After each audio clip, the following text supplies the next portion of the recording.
para as pessoas que passavam na rua. Aquilo ali para mim foi assim, revelador, porque eu achava que esse negócio de plantar é só coisa da igreja.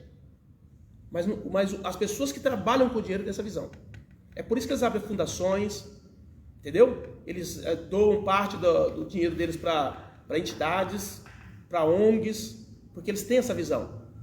Ele fala assim, ó, se eles não fizerem isso, o ciclo para. Eles falam assim, o ciclo para, interrompe o ciclo. E nós não podemos interromper o ciclo da bênção. Amém, Jesus?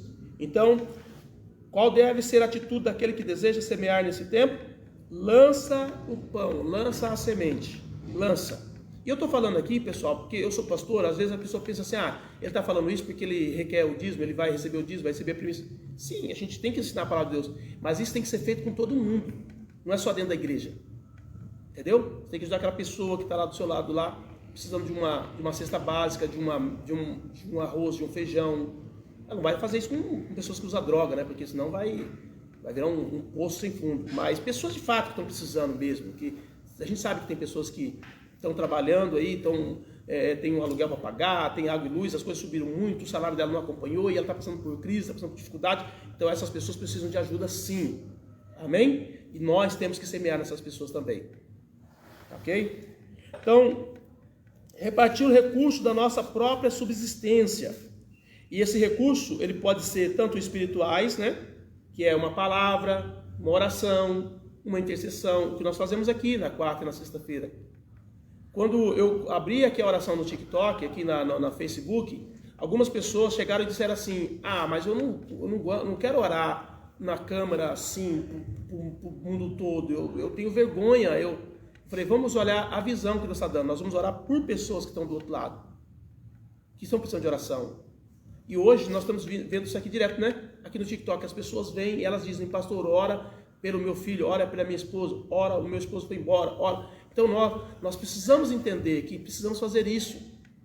Se a gente abre um culto que as pessoas não vêm aqui para ouvir, a gente tem que arrumar um jeito para as pessoas ouvirem, porque a gente tem que dividir aquilo que Deus nos deu. Nós temos que semear. E uma oração intercessória é uma semeadura. Logo mais, você vai ouvir as pessoas dizendo, olha, você orou e eu fui curado.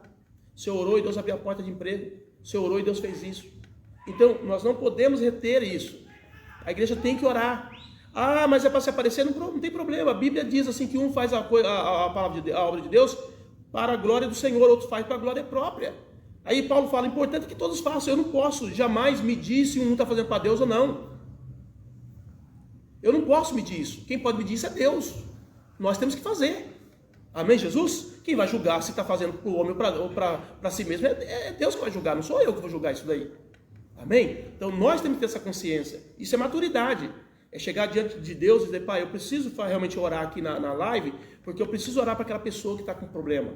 Aquela pessoa que está passando por esse problema agora, né? Depressão, que está matando tanta gente. Quantas pessoas deprimidas estão dentro de casa? Que não vai poder ir numa igreja hoje, porque elas estão presas, né? Emocionalmente. Então precisa ter uma oração aqui, intercessória. Então, isso é uma semente também. E quando você ora por alguém lá fora, existe alguém orando pelos teus filhos, pela tua casa. Talvez você dá uma palavra para o teu filho, ele não te escuta, mas só porque você orou pelo filho do outro lá, Deus pode levantar uma pessoa e vir e falar com o teu filho e ele ouvir. Amém, Jesus? Então nós temos que ter essa visão, que é a sementeira, que nós estamos semeando, tá? Quando eu intercedo por alguém, quando eu oro por alguém, quando eu choro por alguém, é uma sementeira, é uma plantação, ok?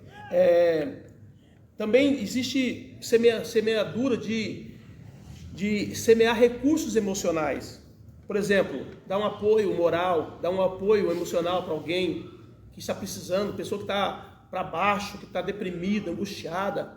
Você levar aquela palavra de ânimo para aquela pessoa. Você dá o ombro para aquela pessoa, né? Como Jesus diz, chorai com os que choram. Porque se alegrar com o que se alegra é fácil. Duro é chorar com os que choram. Entendeu? Então ir lá levar o ombro, isso também é uma sementeira. Por quê? Porque amanhã ou depois, quando você estiver numa crise, numa dificuldade, numa luta, não tenha dúvida, Deus vai levantar alguém, e vai trazer alguém, e vai chorar junto com você. A live de oração aqui das quartas e sextas, você vê que é interessante, porque o pastor está no TikTok agora, e Quantas pessoas pedindo oração, né? Exato. Até as irmãs, duas irmãs desviadas, caminho do Senhor, pedindo oração. Exatamente. As irmãs, nós somos desviadas, precisamos voltar, pastor, ora por nós. Então nós precisamos realizar essa tarefa. E agora, eu fico pensando assim, as pessoas falam muito, né, mal da tecnologia, né? Ah, hoje TikTok, Facebook. Gente, eu vejo, a minha compreensão, que são um grande instrumento de Deus para pregar o Evangelho. Entendeu? Agora cada um usa conforme quer. Tá aí, tem o mal e tem o bem dentro do TikTok, tem o mal e tem o bem dentro do Facebook, dentro do WhatsApp, dentro de todas essas redes sociais. Agora, cada um usa ela como quer usar. É a semente que você semeia, entendeu? O que você fala aqui. Eu fico muitas vezes muito triste quando eu vejo vários crentes fazendo coisas no TikTok, no Facebook que não convém. Mas sabe que ele não sabe, que não pode? Sabe, entendeu? Então nós temos que semear, nós temos que pregar a palavra, nós temos que ensinar a palavra, nós temos que orar pelas pessoas. Esse é o nosso papel aqui, ajudar as pessoas a se reerguer, a se levantar, entendeu? A entender que nós estamos aí muito próximos da volta de Jesus, ok? TikTok é que nem uma faca de dois gumes, né? Exatamente. Você pode usar tanto para machucar uma pessoa como para cortar uma peça de carne. Exatamente. É igual um carro. O carro é uma bênção, mas você pode matar uma pessoa com um carro. Entendeu? Então, é a maneira como você vai utilizar dessa ferramenta, desse instrumento, é que vai trazer o resultado, entendeu? Se eu quero que as pessoas sejam alcançadas pela palavra, pelo amor, pela graça de Deus, então eu vou semear essa semente aqui no TikTok. Eu não vou ficar semeando discórdia, entendeu? Briga, contenda aqui. Tá? Então, precisamos semear isso. Tá? O outro tipo de semeadura são recursos materiais, que são alimentos, e aí no caso recursos financeiros, e às vezes esmola, ajudar alguém que de fato realmente precisa. Então, toda vez que eu falo sobre isso aqui, eu gosto da ressalva. Não ajuda pessoas que têm problema com drogas, com dinheiro. Por quê? Porque você vai ajudar ela a se matar. Entendeu? Mas se tiver uma outra forma de ajudar, para pôr ela na casa de recuperação, ajudar lá para manter na casa de recuperação, aí sim, aí é louvável, entendeu? Mas se der o dinheiro para ela, você vai matar a pessoa. Então, temos que entender que o dinheiro ele é uma semente. Eu tenho sempre dito o seguinte, tudo na terra é uma semente. Tudo na terra é uma semente. Você tem que entender isso. A sua roupa é uma semente, o sapato é uma semente, tudo, carro é uma semente, dinheiro é uma semente, palavras são semente, tudo é semente. Depende do que você vai semear. E você só vai colher aquilo que você semear. Por isso que quando você ajuda muito uma pessoa, Deus vai te ajudar. Deus vai levantar a pessoa para te ajudar. Eu sempre lembro do testemunho de uma certa feita que o meu carro não estava marcando a gasolina e eu saí de um culto à noite. Não, primeiro foi assim, eu saí, eu trabalhava numa igreja longe daqui e eu tinha que passar a noite. Às vezes tinha um trabalho, os irmãos faziam alguma coisa para comer, a gente ficava até mais tarde.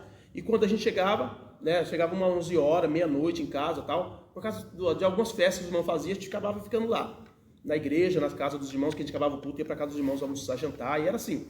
Aí teve uma vez que eu passei numa rua muito esquisita, ali, a Mão Branca, ali perto do cemitério ali, naquela época que não tinha, era tudo estrada de terra, não tinha asfalto, não tinha nada lá, não tinha aquele monte de casa que tem lá hoje, era tudo pasto ali, tudo escuro. E eu passei ali e tinha um carro parado.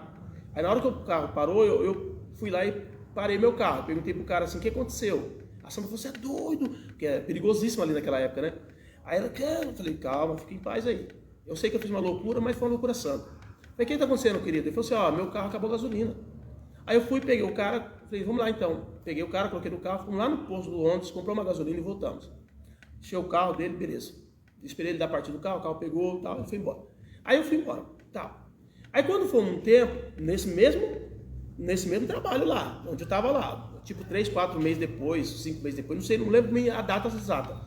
Sei que eu vinha vindo também, quando chegou na nada de Omói do Lopes, meu carro não estava marcando direito a gasolina acabou. E era tarde da noite, naquela época não tinha posto 24 horas em todo lugar, só o Londres